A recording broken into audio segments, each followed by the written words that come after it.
Hi friends, welcome to my Indira cooking channel.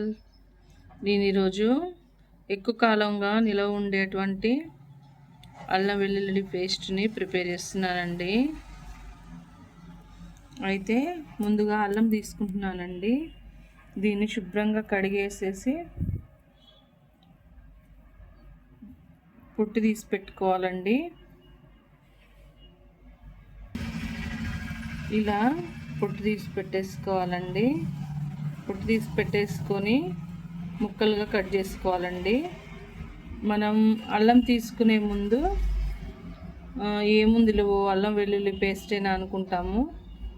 అల్లం తీసుకునే ముందు కొంచెం జాగ్రత్తగా నీట్గా ఉండేదాన్ని తీసుకోవాలండి. పీస్ అల్లం తీసుకోవాలి. ఎక్కువ రోజులు బాగుంటుంది, ఫ్రెష్గా ఉంటుంది. పీస్ అల్లం బాగుంటుందండి. ఒక్కోసారి మనం తీసుకున్నా కూడా ఎంత మంచిగా తీసుకున్నా కూడా లోపల పైకి ఏమి ఊపుచ్చవు, లోపల ఇలా ఉంటాయండి. ఇలా ఉన్నటువంటి అల్లాన్ని తీసేయాలండి, పక్కకు పడేయాలి. ఇది కూడా వేస్ట్ కాదండి. టీలో కానీ శుభ్రంగా ఇంతవరకు తీసేసి లేకపోతే ఎండబెట్టేసి యూజ్ చేసుకోవచ్చండి. ఇలా తీసేస్తున్నటువంటి అల్లాన్ని ముక్కలుగా కట్ చేసుకున్నాం ఫ్రెండ్స్. ఓకే అండి, ఇలా చిన్న చిన్న ముక్కలుగా కట్ చేసుకున్నానండి. పై పొట్టు గీసేసి ఇలా. అలాగే వెల్లిపాయలు కూడా తీసుకున్నానండి. 1/2 kg అల్లం తీసుకున్నాను.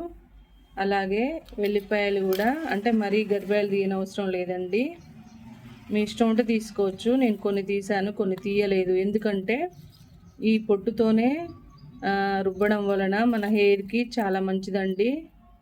హెయిర్ గ్రోత్ బాగుంటుంది. అంత తీసేయని అవసరం లేదు, హెల్త్కి కూడా చాలా మంచిది. అందుకని పొట్టు తీసేసాను. మరీ ఇష్టం లేని వాళ్ళు ఇలా కూడా గరివేలు తీసేసుకొని పట్టేసుకోవచ్చండి. అలాగే ఒక 200 గ్రాములు లడ్డుప్పు తీసుకున్నానండి. మీ ఇష్టం, అంటే అల్లాన్ని బట్టి క్వాంటిటీని బట్టి ఉప్పు వేసుకోవాలండి. లడ్డుప్పు అంటే సుమారుగా చూసి వేసుకోవాలి. మరి సప్పగా అయితే చేయొద్దు. సప్పగా ఉంటే బూజు వస్తుంది. అల్లం ఎక్కువ కాలం నిలవ ఉండాలి కాబట్టి సుమారుగా చూసి ఈ లడ్డుప్పు వేసుకోవాలండి. ఈ అల్లాన్ని మాత్రం మరీ ఎండలో ఎండబెట్టొద్దండి. తేమ లేకుండా నీట్గా చేసుకొని, లేకపోతే ఎండలో ఒక 10 మినిట్స్ ఆరబెట్టేసి వాడుకోవాలండి. కట్ చేసుకోవాలి పీసెస్. ఇప్పుడు అలాగే ఈ అల్లంలో తీసుకున్నటువంటి పొట్టు కూడా శుభ్రంగా కడిగేసి టీ పొడిలో పోసుకొని డైలీ టీ చేసుకున్నప్పుడు అందులో వాడుకోవచ్చండి. ఈ అల్లం పొట్టు చాలా మంచిదండి. మనం ఈ యొక్క అల్లంలో ఏదైనా పొట్టైనా ఏదైనా వేస్ట్ చేసే ఐటెం లేదండి. అన్నీ ఉపయోగపడేది ఉంది. అంతా ఏది పడేసేటటువంటిది లేదు. అయితే ముందుగా మనం ఈ అల్లాన్ని మిక్సీ పట్టుకుందామండి. మిక్సీ గిన్నెలోకి తీసుకుందామండి అల్లం ముక్కల్ని.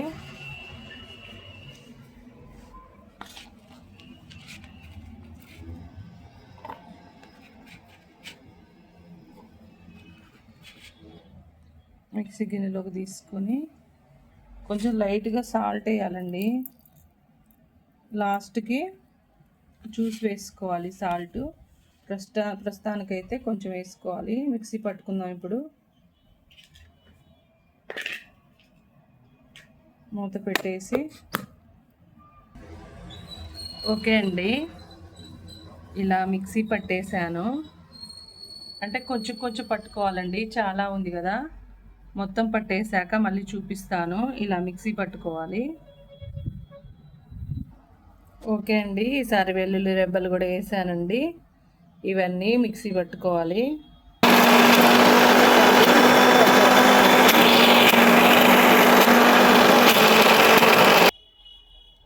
ఓకే ఫ్రెండ్స్, చూడండి ఫ్రెండ్స్, మెత్తగా మెదిగిపోయింది. చూడండి, పట్టుకుంటే ఎంత మృదువుగా ఉందో, మెత్తగా మెదిగిపోయింది.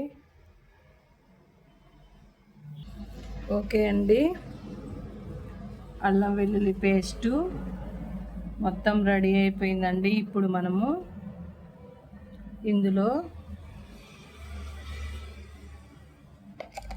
కొంచెం పసుపు వేసుకొని కలుపుకుందాం.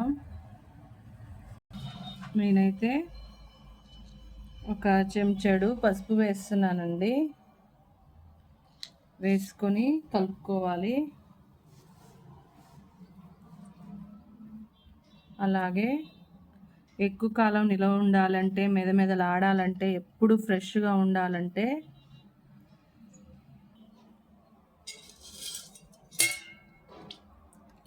ఇందులో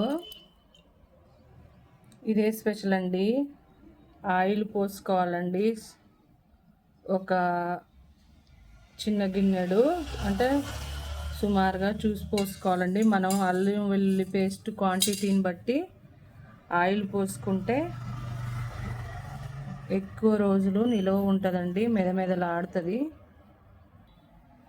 ఇలా పోసుకొని మొత్తం కలుపుకోవాలండి. పసుపును ఆయిల్ పోసుకొని కలుపుకోవాలి. ఓకే ఫ్రెండ్స్, ఫ్రెష్గా అల్లం వెల్లుల్లి పేస్ట్ రెడీ అయిపోయింది ఫ్రెండ్స్. మీకు నచ్చిన విధంగా గాజు బాటిల్లో కానీ మీకు మీ ఇంట్లో ఏది ఉంటే అందులో మంచిగా స్టోర్ చేసుకొని ఫ్రిడ్జ్లో పెట్టుకోవచ్చండి. బయట ఉన్నా పర్లేదు. చూడండి ఫ్రెండ్స్, ఎంత చక్కగా ఉందో అల్లం వెల్లుల్లి పేస్ట్. ప్రిపేర్ చేయడం అంత ఈజీ కాదండి. ఎవరైనా ఏముందిలే అనుకుంటారు, కానీ చాలా ప్రాసెస్ ఉంటుందండి. చాలా టైం కూడా పడుతుందండి. మీరు ఎప్పుడైనా అల్లం వెల్లుల్లి పేస్ట్ రుబ్బితే అందులో ఆయిల్ పోసుకొని పసుపు వేయడం మర్చిపోకండి.